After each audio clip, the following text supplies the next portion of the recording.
ও যুবক, কয়দিন আর বাহাদুরি করবা? আল্লাহ পাক রব্বুল আলামিন জমিনের মধ্যে পাঠাইছেন, সিরিয়াল কিন্তু দেন নাই কে কোন দিন মরে যাইবা। আল্লাহ পাক বলেন, ও দুনিয়ার মানুষ, আমি তোমার যৌবন কালটারে বড় দামি বানায় দিছি। যৌবন কালের খেদমত করো, চাকরি করো, এই চাকরিটাও সবাই গ্রহণ করে। যৌবন কালে যত কাজ করো সবার কাছে পছন্দ। আমি আল্লাহর কাছেও তোমার যৌবন কালের ইবাদত বড় পছন্দ। যৌবন কালের হিসাব আল্লাহ নিবেন কিয়ামতের দিন। যৌবনটা তুমি কোন কাজে ব্যয় করেছো? ও যুবক বাবারা, একটু আগে কিন্তু বলেছি, রহমতের নবী ১৫০০ বছর আগে বলেছেন, যুবকেরা আমি মুহাম্মদের উপকার করেছে, বুড়ারা বিরোধিতা করেছে।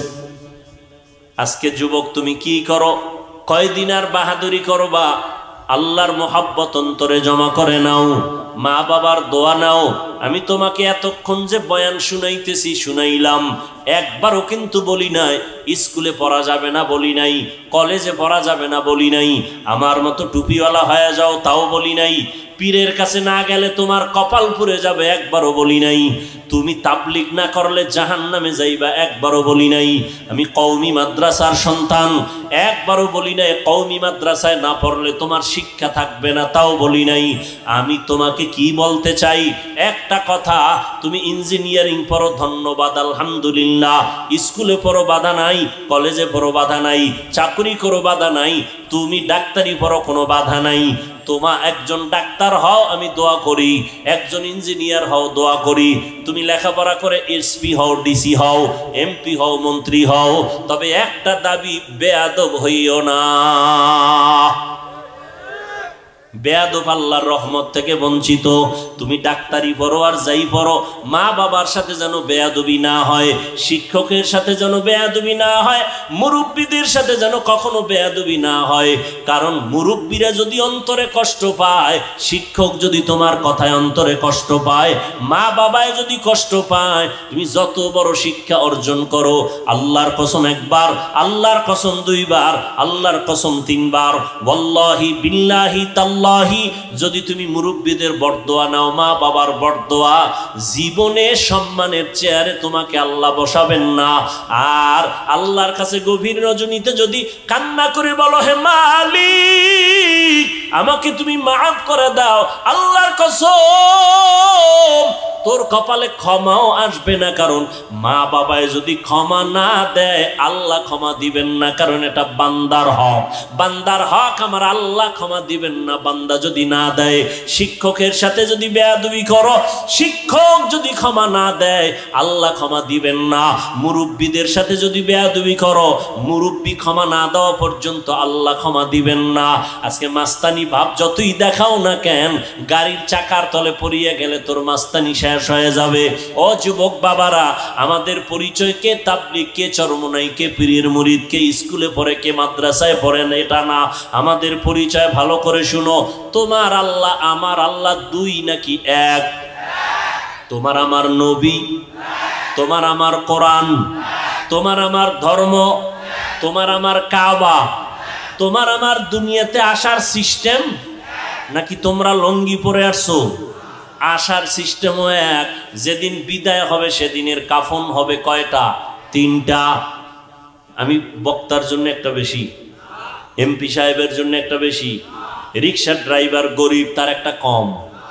এমপির জন্য 3টা সাদা কাফন, গরিব যদি মরে যায় তার জন্য 3টা সাদা কাফন। এমপি সাহেবের সম্মানে একটা কাফন বাড়ানো হবে না, রিক্সা ড্রাইভার গরিব হওয়ার কারণে একটা কাফন কমানো হবে না, কালার হবে আলাদা। কি হবে? কালারও কিন্তু এক। ওই কাফনের উপরে লেখা থাকবে এটা পীর সাহেবের লাশ, কোটিপতির লাশ। কাফনের ভেতরে গেলে সব এক হয়ে যাবে, কে ধনী, কে গরিব, কে আলেম, কে মূর্খ, কে ইমাম, কে মুক্তাদি, কে ডাক্তার, কে রোগী, সব একাকার হয়ে যাবে। তাহলে কাফনের কালারও এক, কবরের সাইজ হবে আলাদা না? তাও এক। কবরের ভেতরে মাটি দিয়া সব যখন চলে যাবে, প্রশ্ন করা হবে সবার বেলায় 3টা, তাও এক। হুজুরগো প্রশ্ন আলাদা, তাবলিগওয়ালাদেরটা আলাদা, সবার বেলায় এক। আমাকেও যেই প্রশ্ন, আপনাদেরও একই প্রশ্ন। রবের পরিচয় দাও, ধর্মের পরিচয় দাও, রাহমাতুল লিল আলামিনের পরিচয় দাও। তিনটা প্রশ্ন আমাকেও করা হবে, আপনাদেরও করা হবে।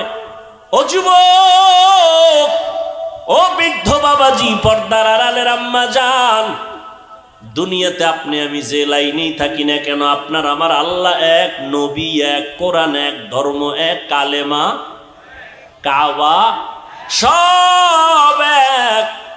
কিন্তু দুঃখ, আপনাকে এত বয়ান কইরা বুঝান লাগে কেন আমাদের? এরপরও কিন্তু আপনি টুপি মাথায় দিতে চান না, আর আমি টুপি মাথার থেকে খুলতে চাই না। আপনার দাড়ি রাখতে লজ্জা হয়, আমার কাটতে লজ্জা হয়। আপনি ভিআইপি মুসলমান, আপনি মসজিদে ঢুকতে লজ্জা পান, আর আমি মসজিদে না ঢুকলে লজ্জা পাই। আপনি কেমন মুসলমান? আপনি পর্দা করতে লজ্জা পান, আর আমি পর্দা না করলে লজ্জা পাই। কেমন মুসলমান রে বাবা? সারাটা বছর উলামায়ে কেরাম আপনাদের পেছনে ঘোরে আর বয়ান করে, পা ধরে ধরে বয়ান করে, একটা খারাপ আওয়াজ দেয় না। বিনয়ের সাথে বয়ান করে, আবার রাতের বেলা দোয়া করে, আল্লাহ হেদায়াত সবাইকে দিয়ে দেও। মোনাজাতে কেউ কারোর জন্য আলাদা দোয়া করে না, সবার জন্য হেদায়াতের দোয়া করে। আমিও মুসলমান, আপনিও মুসলমান, আমার আল্লাহ আপনার আল্লাহ এক, আমার নবী আপনার নবী এক, আমার ধর্ম আপনার ধর্ম এক। তারপরও কেন আপনার লেবাস পোশাক আলাদা? আপনি কেন নামাজ পড়েন না? আপনি কেন পর্দা করেন না? আপনি কেন হালাল ভাবে চলেন না? তাহলে বলেন, আসলে কি কোরআনটা একটু মিথ্যা? শুরুতেই তো বলেছিলাম ধরায় দেন, এখন আমি দাড়ি কেটে ফেলবো, নামাজ বাদ দিব, নাচ গান করবো, প্যান্ট শার্ট পরে যাব। কিন্তু পারবেন না, কেউ পারেও নাই। তাহলে একটু অন্তরকে জিজ্ঞাসা করেন, আপনার আসলে সমস্যাটা কোথায়? আপনি স্বীকারও করলেন কোরআন সত্য, হাদিস সত্য, আপনার আমার ধর্ম এক, আল্লাহ এক, নবী এক, কাবা এক, কোরআন এক, কালেমা এক, সব আপনি স্বীকার করার পরে কেন নামাজ পড়বেন না? বলেন বলেন, আপনি কেন নামাজ পড়বেন না? কারণটা কি? কেন আপনি পর্দা রক্ষা করে চলবেন না? কারণটা কি? তাহলে আমরা কি ভুলের মধ্যে আছি? তাও বলেন যে হ্যাঁ, আমরা নামাজ পড়ে ভুলের মধ্যে আছি। কই না তো, আল্লাহর রহমতে আল্লাহ সম্মানও কম দেয় নাই। এমপি সাহেব দেখলে সালাম দেয়, হুজুর দোয়া করবেন। মন্ত্রী মহোদয় দেখলে সালাম দেয় আর কয় হুজুর দোয়া করবেন। চেয়ারম্যান সাহেবের চেয়ারের মেয়াদ আছে, এমপি সাহেবের চেয়ারের মেয়াদ আছে, কোরআনওয়ালার চেয়ারের কোনো মেয়াদ নাই। সম্মানকে দিছেন আল্লাহ তাআলা, দান করেছেন। এইবার আপনাদের অন্তরে একটু প্রশ্ন আসতে পারে, হাফিজ ভাই কথাগুলো সুন্দরই শুনলাম, কিন্তু আপনাদের মতো কি হওয়া সম্ভব? আমি আপনাকে ডাইরেক্ট বলে দিলাম, আমার মতো আমাদের মতো হওয়া আপনার লাগবে না। আমি একটু আগেও কিন্তু বলেছি, স্কুলে পড়ো, কলেজে পড়ো, চাকরি করো, ব্যবসা করো। তোমাকে বলি না মাদ্রাসায় আসো, তাবলিগে যাও, একবারও বলি না ওখানেই থাকো, চাকরি করো, ব্যবসা করো। তুমি স্কুলে পড়ো, বাধা নাই। ওখানে থাইকা তুমি শুধু আল্লাহর মোহাব্বত নিয়ে চলো, জবানকে কন্ট্রোল করো, 5 বেলার নামাজ পড়ো, মা বাবার দোয়া নিয়ে চলো, ওস্তাদ শিক্ষকের দোয়া নিয়ে চলো, বেয়াদবি করবা না। তোমার মতো বহু যুবক জীবনে মাদ্রাসায় পড়ে নাই, র্যাব, আর্মি, পুলিশ, বিডিআর এর চাকরি করে, 5 বেলার নামাজ পড়ে নাই। সত্য কথা বলে, সে যদি পারে তুমি কেন পারবা না রে যুবক বাবা? তোমার মতো যুবক রাস্তায় গাড়ি চালায়, আজান হয়ে গেল, নামাজের মধ্যে দাঁড়ায় গেছে, গাড়ি বন্ধ করে দিয়েছে, তুমি কেন পারবা না? ও পাবনার যুবক, তোমার মতো সন্তান নদীর মধ্যে মাছ ধরিয়াও নামাজ ছাড়ে না, বলো বাবা তুমি কেন নামাজ পড়তে পারবা না? তোমার মতো ছাত্র স্কুল কলেজে পড়ে, নামাজ বাদ দেয় না? নাই? বলো বাবা তুমি কেন নামাজ পড়তে পারো না? তোমার মতো সন্তান ময়দানে কৃষি কাজ করে, নামাজ ছাড়ে না, তুমি কেন পারবা না? আল্লাহর কোরআনটা মিথ্যা মনে করিও না। ও যুবক, আমিও তো টুপি মাথায় দেই, তুমি তো যুক্তি দিয়া বৈশা রইছো টুপি দিলে মাথা গরম হয়ে যায়। কই আমরা টুপি মাথায় দিয়া তো গরম মেজাজ কইরা কোনো কোরআনের উল্টা কথা বলি নাই। টুপি মাথায় দিলে মাথা গরম হয় তুমি বুঝছো, আমি বুঝি নাই। ব্যাপারটা এমন না, পাগল হই নাই। পাগল হইলে তুমি হইতে পারো, আমরা কোরআনওয়ালারা পাগল হতে পারি না। লম্বা জামাটা পরছি, তোমার শরীর গরম লাগে, আমার কাছে কি গরম লাগে না বাবা?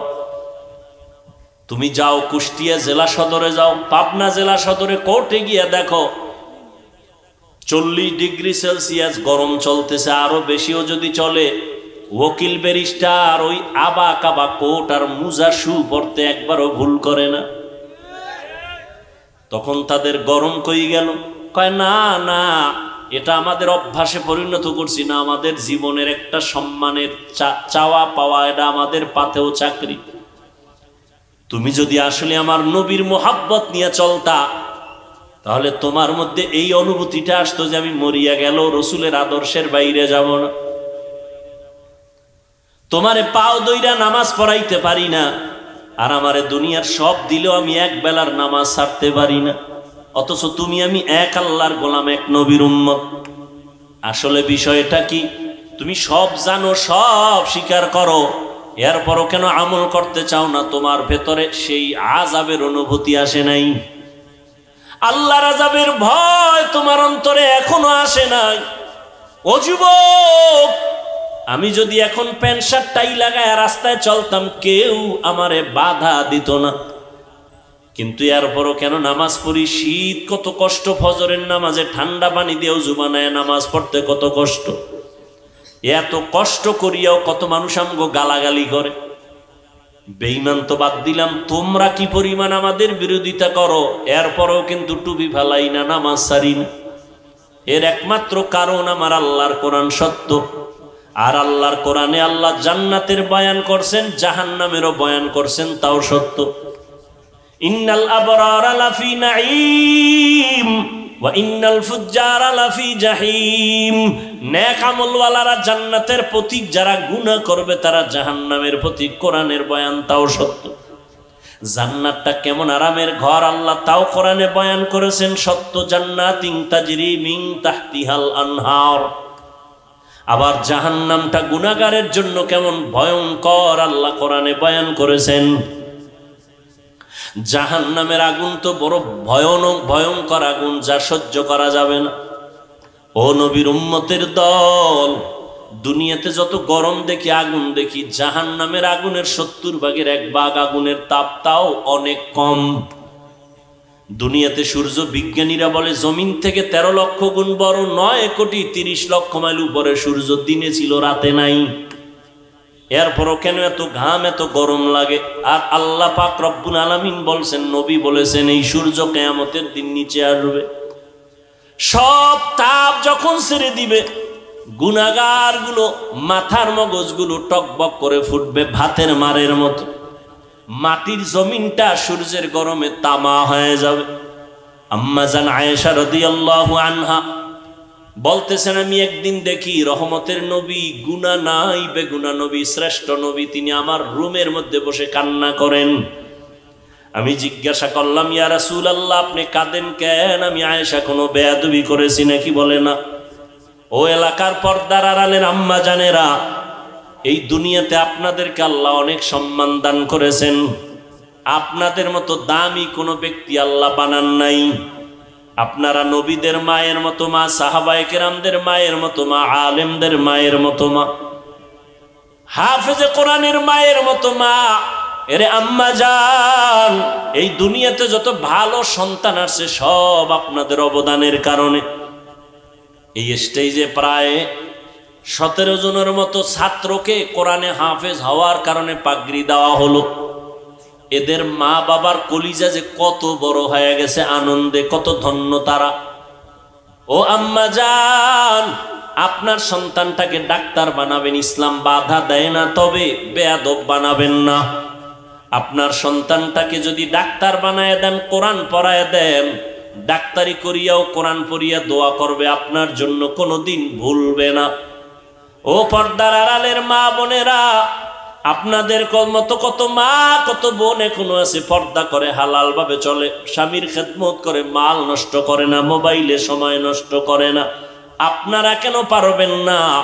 ও বৃদ্ধ বাবাজি, আপনার মতো কত বুড়া মানুষ মসজিদে গিয়া 5 বেলার নামাজ পড়ে, আপনি কেন পারেন না? আম্মা জান আয়েশা বলেন নবী কান্না করেন, আমি জিজ্ঞাসা করাই, নবী বললেন ও আয়েশা তুমি আমার সাথে কোনো বেয়াদবি করো নাই, আমি কান্না করি। কিয়ামতের ময়দানের কথা মনে পড়েছে, কত কঠিন হালাত হবে আমার উম্মতের। কিয়ামতের ময়দানে কেমন কঠিন হালাত হবে।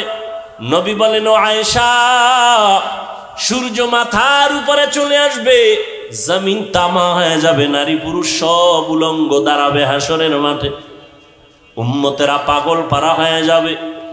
আদম নবীর কাছে যাবে, দেখবে আদম নবী কান্না করে, বলে আমাদের সুপারিশ করবেন, বলে আমার দ্বারা অসম্ভব।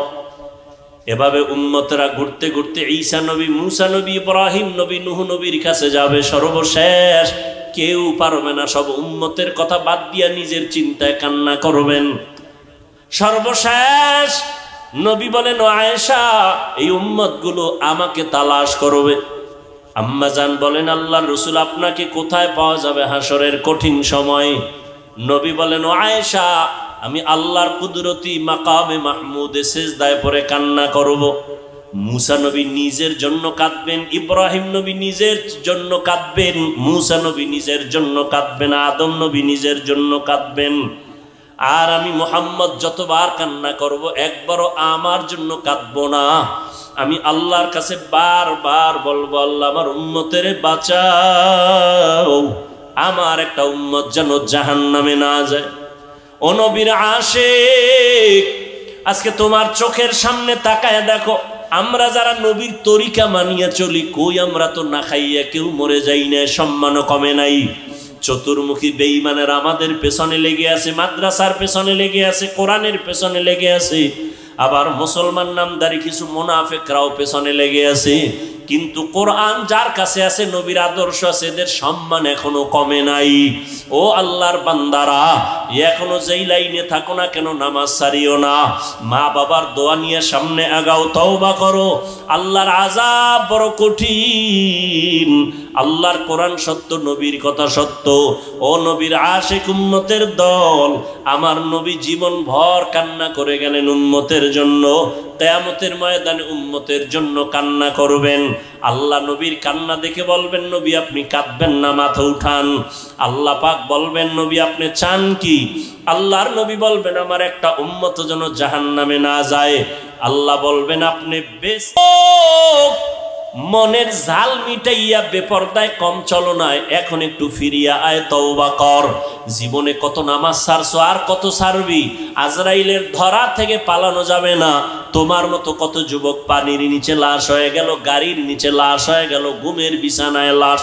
এখনো তওবা করে নেও, তুমি আগামীকাল বাঁচবা এর কোনো গ্যারান্টি কারো কাছে নাই। ও আল্লাহর বান্দা এখনো সময় আছে, তওবা করো। মনটারে বুঝাইয়া মনে মনে আল্লাহকে বলো হে দয়ার মালিক, এই ময়দানে তুমি আমার কলবের খবর জানো। আমি জীবনে কত জায়গায় কত গুনাহ করছি, তুমি স্যার আমার মা বাবা কেউ জানে না রে আল্লাহ। আমার মা বাবায় যদি আমার অন্যায়ের খবর জানতো, আমাকে ঘরে ডাকতো না, খানা দিত না। ও আল্লাহ তুমি এত দয়াময়, জানার পরেও তুমি রাগ করিয়া গুনার কারণে পানি বন্ধ করো নাই, খানা বন্ধ করো নাই। ও আল্লাহ আজকে থেকে আবার বুঝ আসিয়া গেছে, আর গুনাহ করব না। জাহান্নামের গরম সহ্য করতে পারি না, দুনিয়ার সূর্যের গরম সহ্য করা যায় না, জাহান্নামের গরম কেমনে সহ্য করব? ও আল্লাহ আজকে আমি তওবার নিয়ত করে ফেললাম।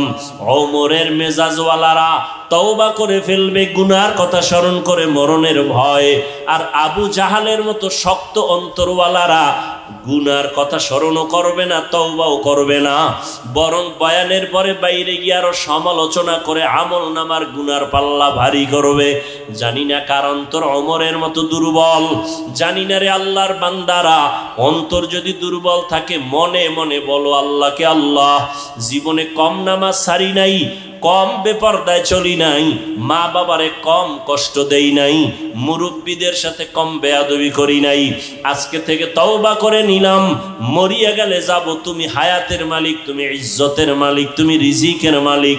আজকে থেকে আর কোনোদিন নামাজ ছাড়বো না, বেপরদায় চলবো না, দাড়ি কাটবো না, মা বাবাকে কোনোদিন কষ্ট দিব না, ওলামায়ে কেরামের পরামর্শ নিয়ে নবীর সুন্নত অনুযায়ী চলবো, মা বাবার দোয়া নিয়ে চলবো। তওবা করার মতো যদি অন্তর কারো তৈরি হয়, অন্তরে যদি দুর্বলতা মুনাফিকি না থাকে, তওবার খাঁটি নিয়ত যাদের আছে, দুটো হাত আমার আল্লাহকে দেখাইয়া দাও। আয় আল্লাহ, আমরা তওবার নিয়তে হাত তুলেছি, আর গুনাহ করব না রে আল্লাহ, মেহেরবানি করে আমাদের তওবা কবুল করে নেন। নবী হাজারো চেষ্টা করেছেন, আবু জাহালের কপালে কালেমা আসে নাই, চাচা আবু তালিব কালেমাওয়ালা হতে পারে নাই, নবীজির চাচা আবু লাহাব কালেমাওয়ালা হতে পারে নাই। তাহলে এবার বুঝেন কপাল কত নিকৃষ্ট। নবীজির বয়ানে কোনো ভেজাল আছে? এই সত্য কথাটা বলবেন, স্বীকার করিয়েন, আওয়াজ দিয়েন, মানেন আর না মানেন। সবাই তো মানে না, কারণ আমি নামাজ পইরা, রোজা রাইখা, টুপি পইরা, পর্দা কইরা যেই অবস্থানে আছি, এর থেকে আপনারা অনেকে ভাবতেছেন আমরা নামাজ ছাড়া হুজুরগো থেকে ভালো আছি, তা নামাজের দরকার কি? আর অনেকে তো আপনারা আমাদেরকে বোকাও মনে করেন, যে হুজুরেরা আসলেই বোকা। আসলেই আমরা বোকা, সত্যি। আমরা যদি বোকা না হইতাম, যেই পরিমাণ আমাদের গালাগালি করেন, কই আমরা তো গালির জবাব দেই না, দেখলে হাসি মুখে সালাম দেই। বোকা না হইলে কি এটা হইতো?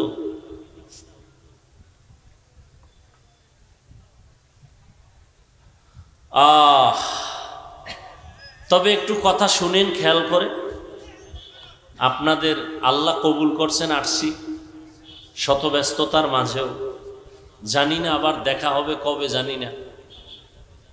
একটু খেয়াল করে কথা শুনেন, মানেন আর না মানেন, অন্তত সত্য কথাটা সমর্থন করিয়েন, স্বীকার করিয়েন।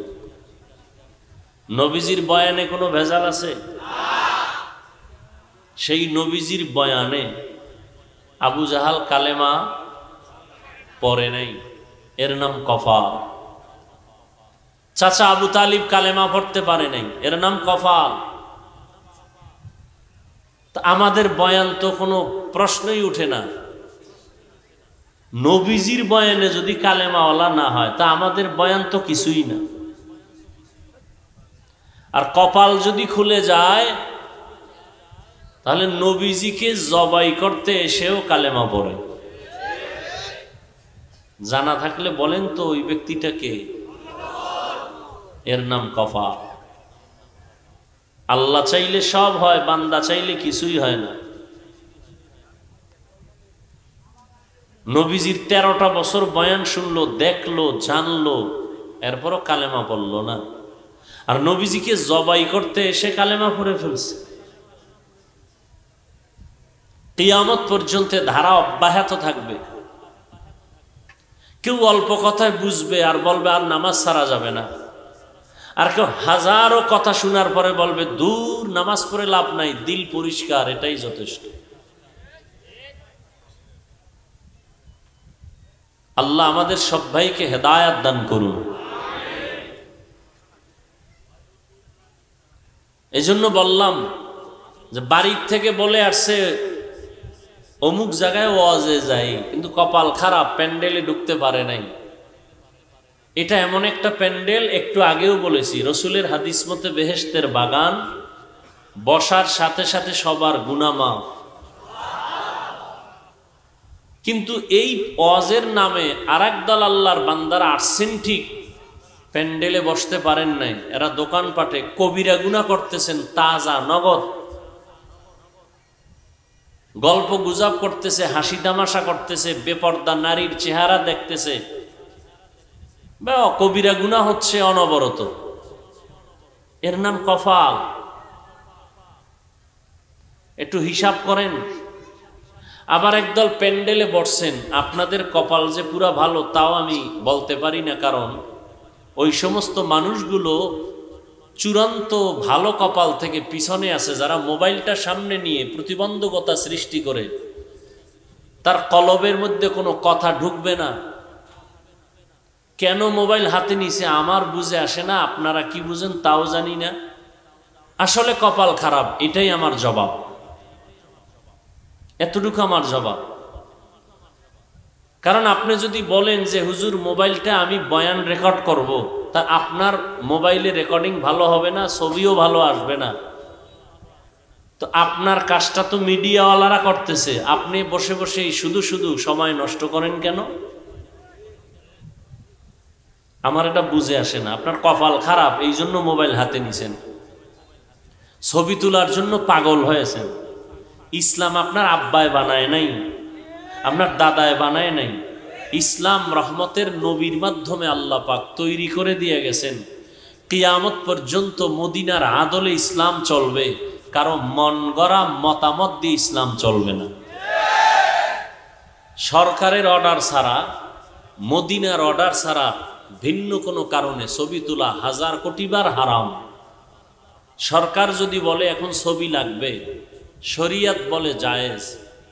মদিনার রসুল যদি অনুমতি দেন এই কারণে ছবি লাগবে, জায়েজ। এই দুই কারণ ছাড়া ছবি তোলা স্পষ্ট 1000 কোটি বার হারাম। এই যে এমনি এমনি ছবি তুলেন কেন, কয় এমনিই তুলি, এমনিই কবিরা গুনাহ করতেছেন বসে বসে। বসছেন বেহেশতের বাগানে, বলার দায়িত্ব আমার, মানবেন কিনা সে দায়িত্ব আপনার। অতি চালাক কিছু মানুষ আছে সমাজে, এরা প্রশ্ন করবে হযরত সুন্দর ফতুয়া দিলেন ছবি তোলা হারাম, মিডিয়াওয়ালারা কি হারাম করে আপনি বাধা দেন না কেন? মিডিয়াওয়ালারা তো ভিডিও করে, তারা তো ছবি উঠায়, আমরা তাদেরকে দাওয়াত দিই। অন্তত আমি বলি, আমি তাদেরকে দাওয়াত দিয়ে আনিও নাই আর নিষেধও করি না। কে কোন জায়গার থেকে আসছে তাও আমার জানার দরকার নেই, বলে দিলাম। তবে জোর গলায় বাধাও দেই না, এই জন্য যে এর দ্বারা কিছু উপকার হয় উম্মতে মুসলিমা। আমার জানা মতে মিডিয়াওয়ালাদের কিছু বয়ান শুনে আল্লাহর কিছু বান্দারা গুনাহের পথ ছেড়েছে, নেক আমল ধরেছে, আমার জানা মতে আছে। এই শুধুই একটা কারণে বাধা দেই না। কিন্তু কোনো মিডিয়ার ব্যক্তি যদি অন্যায়ভাবে কিছু করে, কোনো আলেমকে অসম্মান করার নিয়তে কিছু করে, তাহলে ওর এই কাজটাই জাহান্নামে যাওয়ার জন্য যথেষ্ট, আর কোনো কাজ দরকার নেই। আল্লাহ হেদায়াত দান করুন। একটু আগেই কিন্তু বলছি, নবীজির বয়ান হেদায়াত আসে না, আমাদের বয়ান তো প্রশ্নই উঠে না। এরপরও কি বয়ান করব না? আল্লাহ বলেন হ্যাঁ করো, ওয়াযাক্কির ফাইন্নায যিকরা তানফাউল মুমিনিন। আল্লাহ কয় আলোচনা চালাও, কিছু না কিছু মুমিনের ফায়দা হবেই। 50,000 মানুষের মধ্যে ফায়দা না হলো একটা মানুষ যদি দিনের পথে আসে, এটাও অনেক কিছু।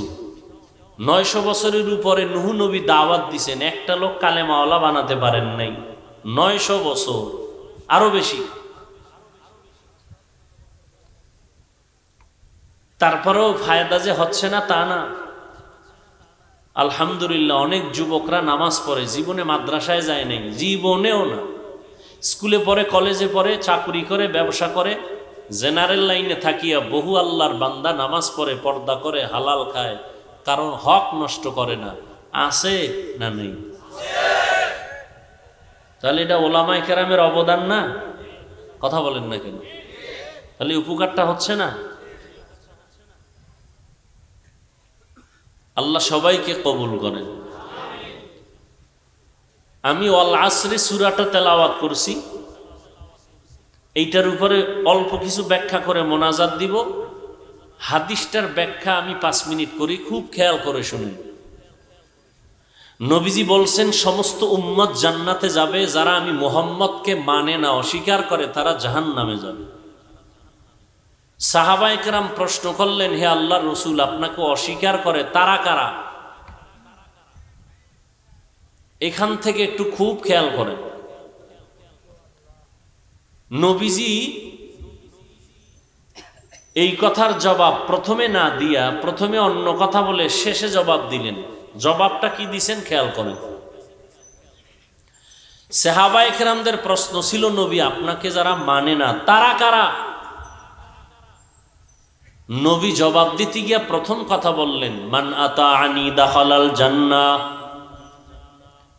যারা আমার অনুসরণ করে, অনুকরণ করে, ইত্তেবা করে, ইতাআত করে, তারা জান্নাতি। তার মানে তারা নবী মানে। যারা নবীর অনুসরণ করে তারা জান্নাতি, তার মানে তারা নবীকে জবাব দেন মানে। এবার আপনাদের থেকে একটু বলেন তো, যারা নবীজির অনুসরণ করে তারা জান্নাতি, তাহলে নবীর অনুসরণ যারা করে তারা নবী মানে, এটাই ফাইনাল। আপনারা বলেন তো এর বিপরীত কথা কি হবে? যারা নবীর অনুসরণ করে না তারা নবী, আচ্ছা যে নবী মানে না সে জান্নাতি? এখান থেকে একটু খেয়াল করেন, নবীজির অনুসরণ যারা করে তারা জান্নাতি, মানে তারা নবী মানে। তাহলে যারা অনুসরণ করে না তারা নবী? নবী এ কথাটা বলেন নাই। নবী এ কথা বলেন নাই যারা আমার অনুসরণ করে না তারা নবী মানে না, এ কথা নবী বলেন নাই। নবী কি বলছেন? নবী বলছেন যারা আমার বিরোধিতা করে তারা আমাকে মানে না। এই দুইটা শব্দের মধ্যে ব্যবধানটা কত খেয়াল করেন। নবী বলেন নাই যারা আমার অনুসরণ করে না তারা আমাকে মানে না, তো নবী কি বলছেন? বলছেন যারা আমার বিরোধিতা করে তারা আমাকে মানে না। কি বুঝলাম এখান থেকে? এখান থেকে ওই কথা স্পষ্ট বুঝলাম, যারা নবীর অনুসরণ করে না তারা দুই দল। কয় দল? আজীবনের জন্য মনে রাখবেন, তারা কয় দল? এক দল আগ্রহী, আর এক দল বিদ্রোহী। এক দল দরদি, আর এক দল বিরোধী। উদাহরণ দেই সংক্ষেপ, কথার কথা। ডান দিক থেকে একটা যুবকরে জিজ্ঞাসা করলাম, এই যুবক, নবীজির আদর্শে নামাজ পড়ো না কেন, টুপি পরো না কেন? যুবক বলে, হুজুর টুপি পরা দরকার, নামাজ পড়া দরকার, চেষ্টা করি পারি না, একটু দোয়া করবেন। যুবকরা বলো, আগ্রহী না বিদ্রোহী? পক্ষান্তরে বাম দিক থেকে একটা যুবকরে জিজ্ঞাসা করলাম, এই যুবক, নবীজির আদর্শে টুপি পরো না কেন, নামাজ পড়ো না কেন? আমার কথাটা শেষ না হতে সে বিদ্যুতের গতিতে জবাব দিল, টুপি না পরলে অসুবিধা কি? আরেকটু যদি চালাক হয় সে আবার বলবে, টুপির মধ্যেই কি ইসলাম? বলুন তো, আগ্রহী না বিদ্রোহী? সত্য কথা বলেন, আগ্রহী না বিদ্রোহী? রসুলের আদর্শের বেলায় বিদ্রোহীর নাম বেঈমান। মানেন আর না মানেন, স্বীকার করেন সত্য কথা, ভুল হলে দাঁড়ায় যান।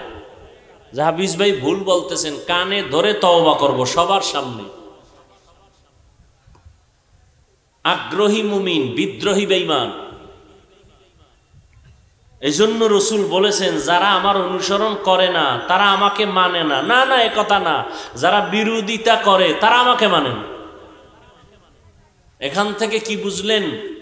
যেই লোকটা নামাজ পড়ে না তাকে গালি দেওয়া যাবে না, যেই মানুষটা নামাজ পছন্দ করে না তাকে ছাড় দেওয়া যাবে না। ব্যবধান আছে না নাই? একজনে নামাজ পড়ে না আর একজন নামাজকে পছন্দ করে না, দুইজন সমান? একদিকে বেঈমান আর একদিকে মুমিন। যে নামাজ পড়ে না কিন্তু আগ্রহ আছে, মুমিন। আর যে নামাজকে পছন্দ করে না ও 1000 বার কোরআন মাথায় লইল, তাজা বেঈমান। ব্যবধানটা বুঝলেন? তো একজনে নামাজ পড়ে না বইলা তাকে সি সি করে তাড়ায় দেওয়া যাবে না, আগে বুঝতে হবে আগ্রহী না বিদ্রোহী। আগ্রহী মুমিন, বিদ্রোহী বেঈমান। যে পর্দা করে না তাকে গালি দেওয়া যাবে না, যে পর্দা নামের বিধানকে পছন্দ করে না তাকে ছাড় দেওয়া যাবে না। যে হালাল ভাবে উপার্জন করে না তাকে গালি দেওয়া যাবে না, কিন্তু হালাল বিধানকে যে পছন্দ করে না তাকে ছাড় দেওয়া যাবে না। ব্যবধান আছে না নাই? অতএব একজনে নামাজ না পড়লে গালি দেওয়া যাবে? আগে বুঝতে হবে সে আগ্রহী না বিদ্রোহী।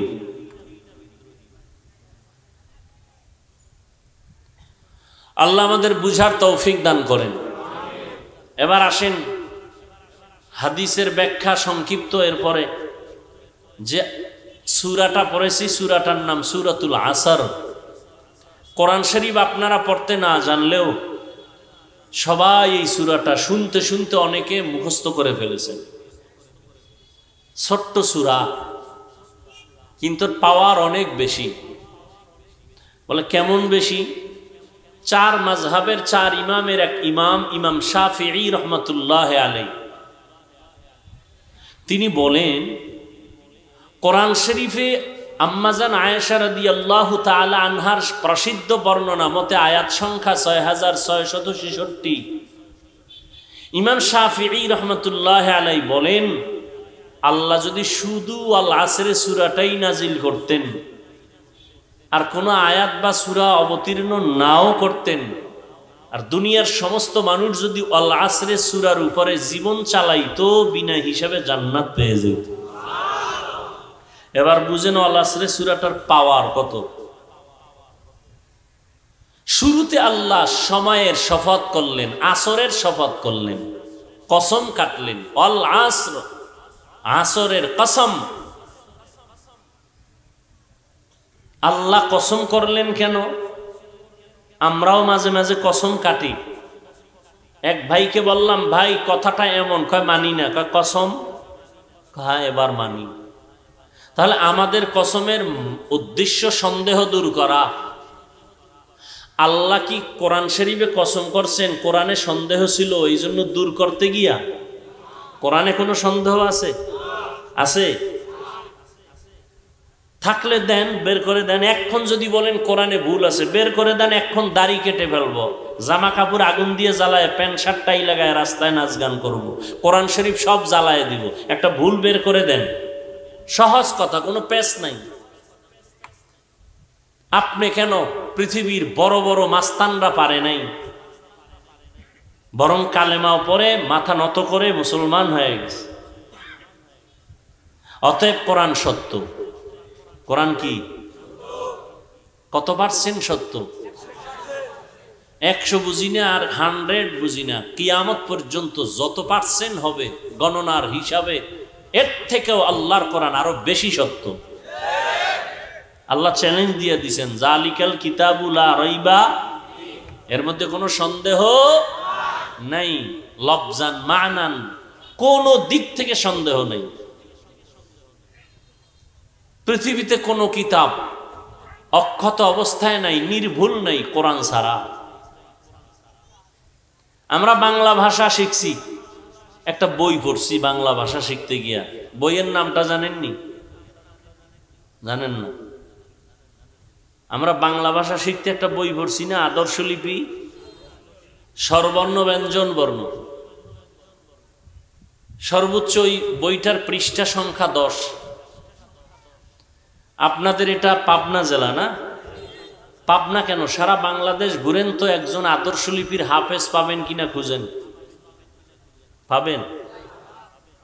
আর আমার আল্লাহর কোরআনের হাফেজ এখানে তো প্রায় 17 জনকে পাগড়ি দেওয়া হলো। এদের সিনার মধ্যে আল্লাহ কোরআনকে পরিপূর্ণ হেফাজত রাখছেন। এখন যদি বলে কোন জায়গায় জমা আছে, এটার কাইটা আলাদা করে ওখান থেকে অপারেশন করে কোরআনের অংশটা ফেলে দেই, পারবে পৃথিবীর কোনো চিকিৎসা বিজ্ঞানী? খুঁজে পাবে? শরীরের সব রন্ধ্রে রন্ধ্রে অস্ত্রোপচার করে ডাক্তার। কোরআন শরীফ কোন সিফায় আল্লাহ ঢুকায় রাখছেন, সেখানে পৃথিবীর কোনো চিকিৎসকের অস্ত্র চলে না। চলে? কম্পিউটারে চেক আপ করলে সব স্ক্রিনে ধরায় দেয় শরীরের কোথায় কি, বাহিরে ভেতরে। কোরআন শরীফ ভেতরে কই আছে? কম্পিউটার বলে আমি দুর্বল, আমি পারি না। করোনার মতো মহামারী গোটা পৃথিবীর মানুষের চোখে আঙ্গুল দিয়ে আল্লাহ দেখায় দিছেন, এই বেঈমান, আল্লাহকে চিনস না? মহামারী করোনা, স্কুল বন্ধ, কলেজ বন্ধ, ভার্সিটি বন্ধ, চাকরি বন্ধ, ফ্যাক্টরি বন্ধ, ট্রেন বন্ধ, বাস বন্ধ, সব দুনিয়া স্তব্ধ। কোরআনের একটা মাদ্রাসাও বন্ধ হয় নাই। আর কি দেখতে চাও? করোনার ভয়ে মাস্কের উপরে ট্রিপল মাস্ক। আমরা আজীবন বয়ান করছি খাওয়ার আগে 2 হাতের কবজা দুইয়া খাইও সুন্নত, কয় মানি না। পুলিশ যখন বেত লয়ে খাড়ায় গেছে কয় এবার হাত দো, বারবার হাত দো, দোনো হাতের কবজা দো, পকেটে মেডিসিন। আমারেও কয় হুজুর ধুইবেননি।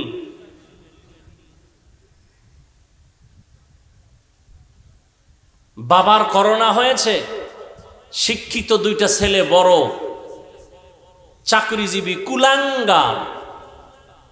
এলাকার গরিবদের কয় টাকা দিলাম, লাশটাকে রাস্তায় ফেলে আস। রাস্তায় ফেলে দিল, দরজা জানালা আটকায় দিল। জানালা দিয়া আর নজর করে দেখলো না লাশটা কুত্তায় খাইলো না জানাজা হলো। ইতিহাস ভুলে যেও না রে জাতি। আমার দেশের শত করোনার লাশ কাঁধে নিল, জানাজা দাফন কাফন করাইয়া লাশ কবরে রাখলো আমার দেশের কিছু পুলিশ আর সিংহবাগ টুপিওয়ালা আলেমরা। এই লাশ কাঁধে নিল, গোসল করাইলো, জানাজা পড়াইলো। একজন হুজুরেও করোনায় মরে নাই।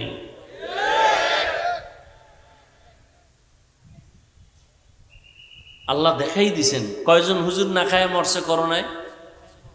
ভিক্ষা করছে কয়জনে, যে আমার ঘরে চাল নাই কিছু দাও। আল্লাহ বলেন আমি কোরআন হেফাজত করবো, জিম্মা আমি নিয়ে নিছি।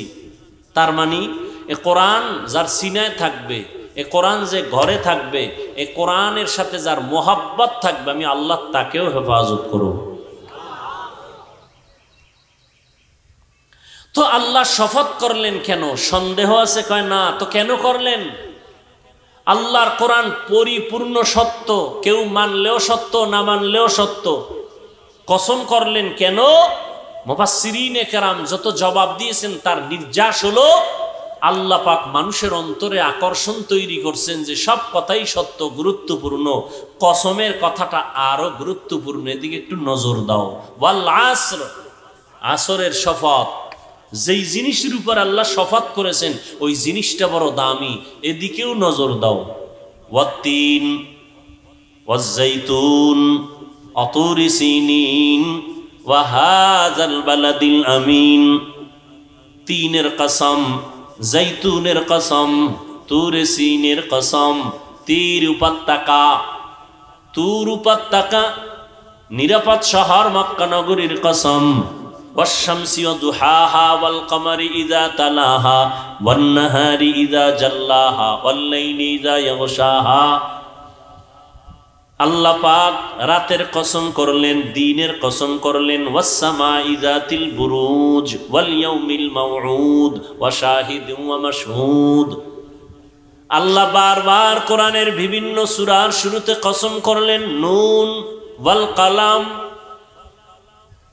আল্লাহ পাক রব্বুল আলামিন কসম করলেন লা উকসিমু বিয়াউমিল কিয়ামাহ ওয়া লা উকসিমু বিন নাফসিল লাওয়ামা ওয়াদ দুহা ওয়াল লাইলি ইযা সাজা মা ওয়াদ্দাআকা রাব্বুকা ওয়া মা ক্বালা। আল্লাহ পাক যেই জিনিসের উপরে কসম করেছেন ওই জিনিসটা বড় দামি বুঝাবার জন্য কসমের পরে যে কথা বলবেন এই কথাগুলো বড় গুরুত্বপূর্ণ, মনোনিবেশ হয়ে যাও। ওয়াল আসরে, আল্লাহ বলেন আসরের শপথ। ইন্নাল ইনসানা লাফি খুসর। শপথের পরে যে কথা বলবেন এটা আলাদা গুরুত্ব, কিন্তু এখানে আরো গুরুত্ব হিসাব। কসম খাওয়ার পরের কথাটা তো এমনি গুরুত্ব হয়ে গেল, কিন্তু আল্লাহ আবার তাকিদ দিলেন ইন্না, নিশ্চয়ই, আল ইনসান, পৃথিবীর সব মানুষ, লাফি খুস, আবার লাম তাকিদ, অবশ্যই জাহান্নামী, জাহান্নামী, জাহান্নামী। একজন মানুষও বাদ নাই, সারা দুনিয়ার মানুষ জাহান্নামী। আল্লাহ শপথ করেছেন, শপথের পরে আবার তাকিদ দিলেন 2 বার, ইন্না লাফি, সব মানুষ জাহান্নামী। একজন মানুষও এই কথার বাইরে নাই, সব। কথা শেষ না আরো আছে? কথা বলেন না কেন? আল্লাহ বলেন কিন্তু, কিন্তু নামের ব্রেক লাগায় দিলেন। যেমন নবীজিও কিন্তু নামের ব্রেক লাগায় বলেন কুল্লু উম্মতি ইয়াদখুলুনাল জান্নাহ, সব উম্মত জান্নাতি, কিন্তু আমি নবীরে যারা মানবে না তারা জাহান্নামী।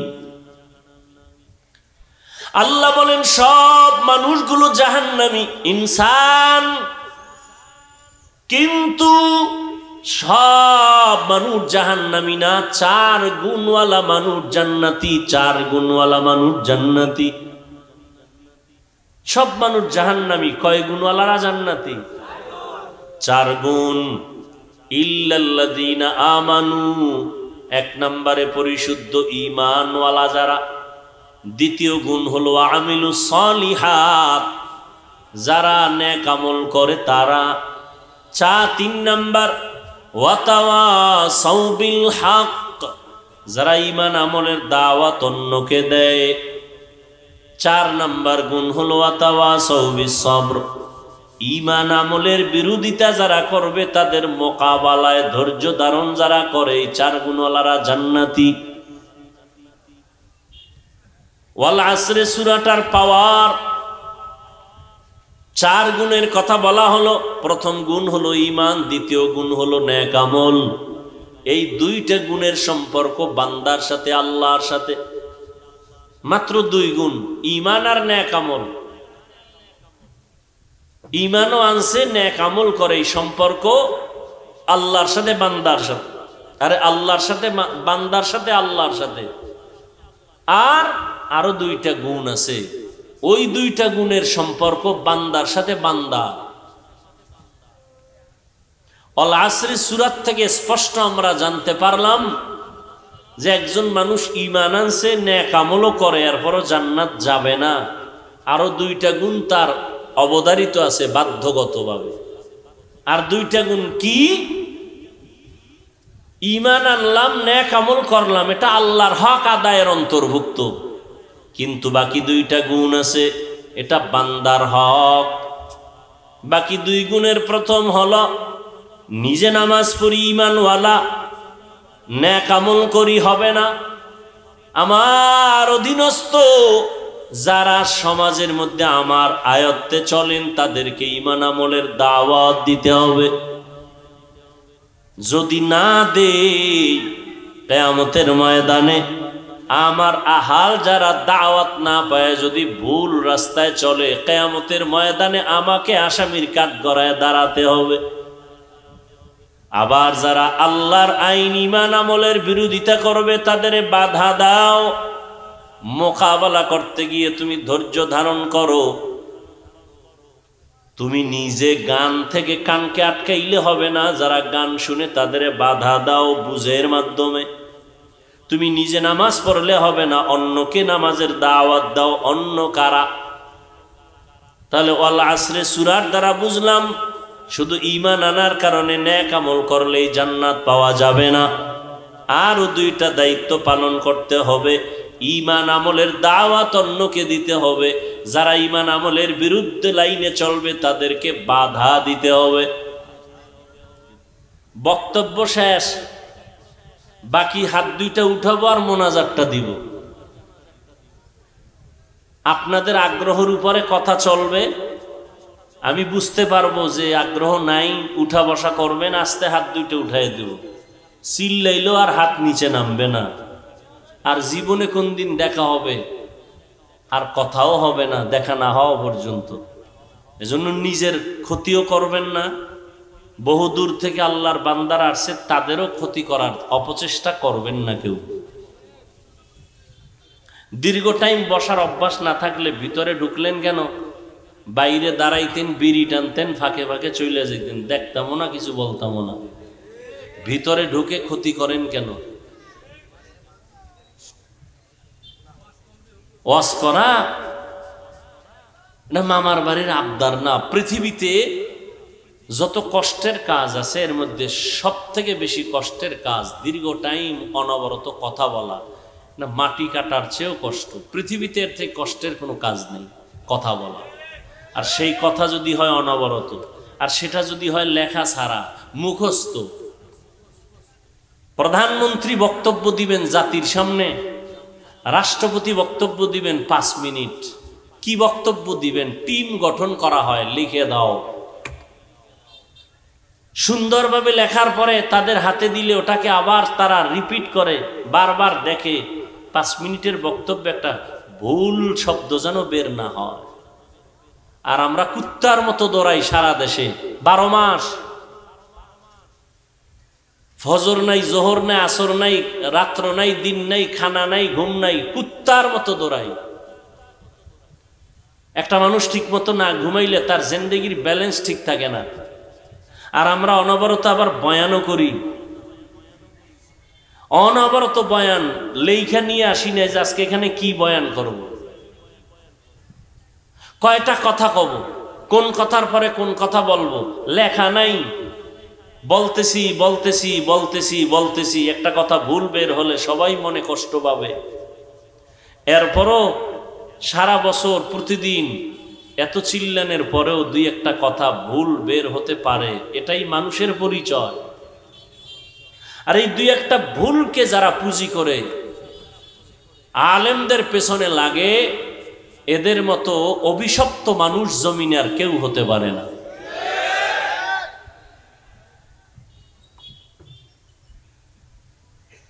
আল্লাহ আমাকে আপনাদের সবাইকে হেদায়াত দান করুন।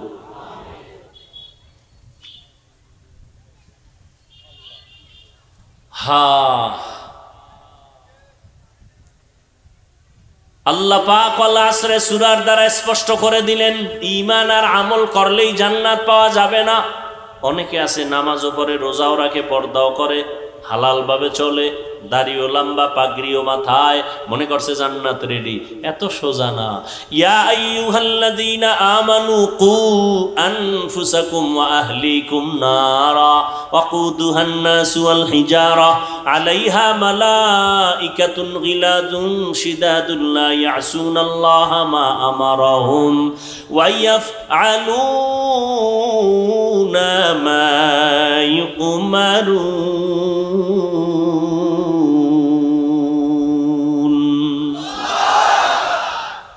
আল্লাহ বলেন, হে মুমিন, জাহান্নামের আগুন থেকে আগে নিজেকে বাঁচাও, তোমার আহালকেও জাহান্নামের আগুন থেকে বাঁচাও।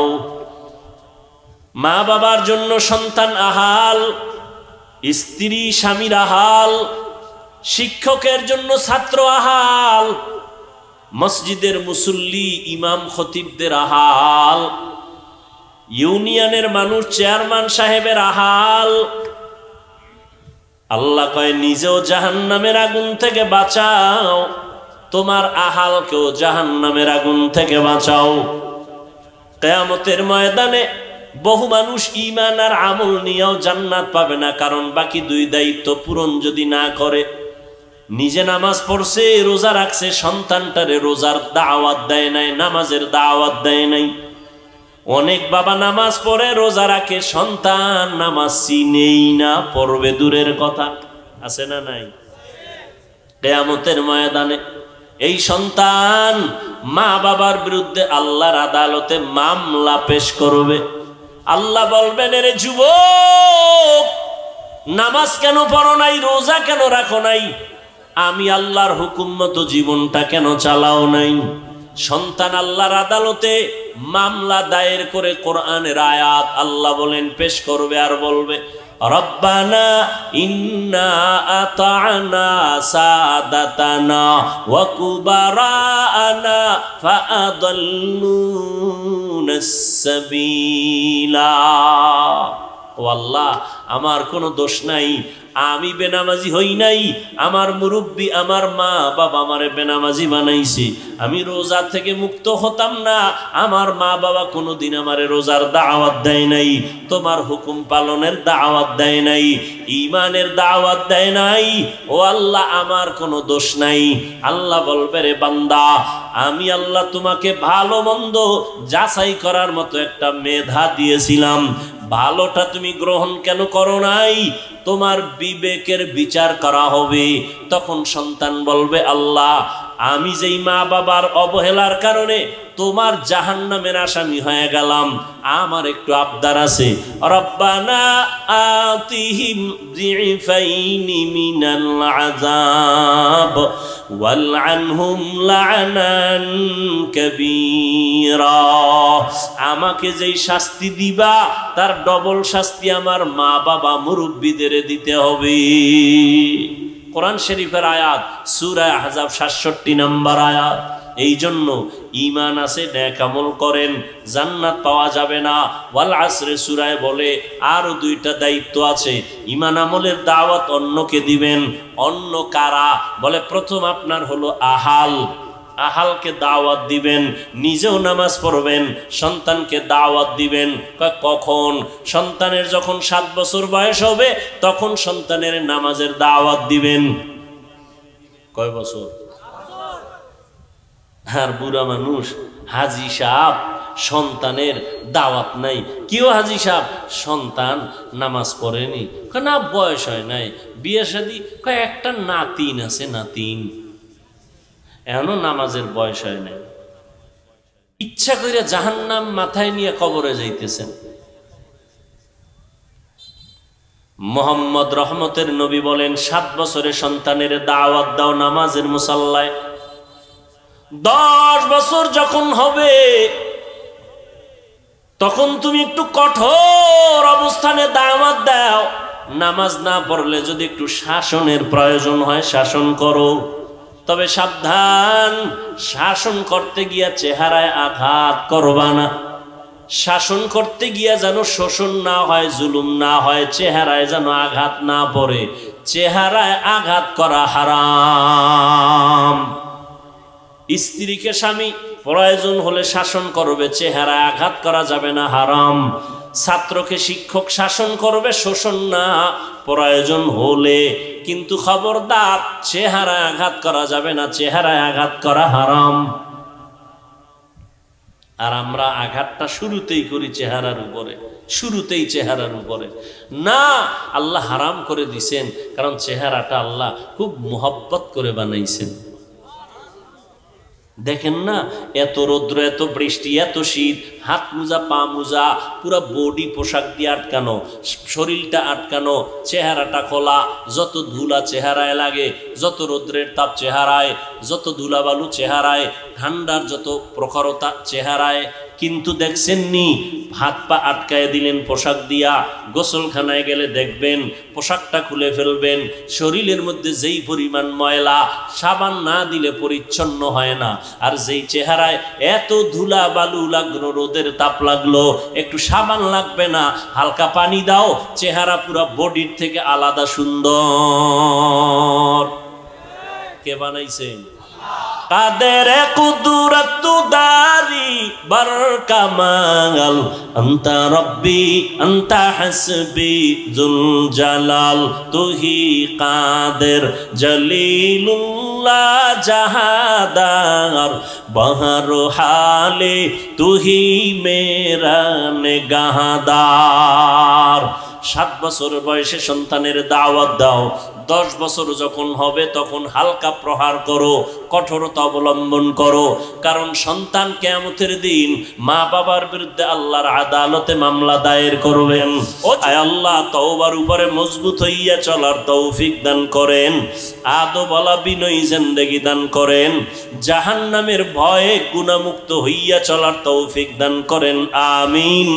আলহামদুলিল্লাহি রাব্বিল আলামিন। والصلاة والسلام على سيد الأنبياء والمرسلين وعلى آله وأصحابه أجمعين يا أرحم الراحمين يا أرحم الراحمين يا أرحم الراحمين رب ارحمهما كما ربياني صغيرا اللهم إنك عفو كريم تحب العفو فاعف عنا اللهم إنا نسألك رضاك والجنة ونعوذ بك من سخطك والنار اللهم إنا نعوذ بك من البرص والجنون والجذام وسيء الأسقام ও দয়ার মালিক, গুনাহের বোঝা নিয়ে আপনার দরওয়াজা আমরা হাত তুলেছি। কত উলামায়ে কেরাম, কত মুরব্বী, কত হাজী সাহেব, কত ব্যবসায়ী, কত চাকরিজীবী, আমার কলিজার কত যুবক, কত ছাত্র ভাই, পর্দার আড়ালে মা বোনেরা, ও আল্লাহ, আমরা গুনাহ থেকে তওবার নিয়তে হাত তুলেছি। আর গুনাহ করব না রে আল্লাহ, মা বাবারে কষ্ট দিব না রে আল্লাহ, উলামায়ে কেরামের পরামর্শ নিয়ে সুন্নাত অনুযায়ী চলবো। আমাদের তওবা কবুল করে নে।